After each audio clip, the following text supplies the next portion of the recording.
सांगड़ औरतुनि जे आलमी ॾियारे जे सिलसिले में सांगड़ जे ॻोठ उखियो भील में समाजी तंज़ीम लैंप पाकिस्तान पारां हिकु तक़रीब कोठाई वई, जंहिंमें ॻोठाणी औरतुनि जी वॾी अंग शिरकत कई। तक़रीब खे ख़िताब कंदे लैंप पाकिस्तान जे एग्जीक्यूटिव डायरेक्टर मुमताज़ बशीर भट्टी, सोशल वेलफेयर जे फोकल पर्सन मुमताज़ सोलंकी ऐं ॿियनि चयो त सॼी दुनिया में औरतुनि जो आलमी ॾींहुं मल्हायो पियो वञे ऐं पाकिस्तान जी वॾनि ऐं नंढनि शहरनि में पिणु इहो ॾींहुं मल्हायो वेंदो आहे, पर बहराड़ी जे औरतुनि उन खां बेख़बर आहिनि। पर अॼु लैंप पाकिस्तान सांगड़ जे ॻोठ उखियो भील में ही तक़रीब कोठाई त इन्हनि औरतुनि खे बि आलमी ॾियारे जे तक़रीबुनि में शामिल कजे।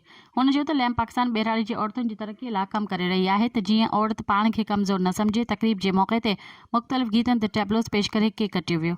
मज़ीद ख़बरनि ऐं तफ़सीलात लाइ विज़िट कयो असांजी वेबसाइट www.awamiNewsHD.com ऐं ॾिसंदा रहो अवामी न्यूज़ HD।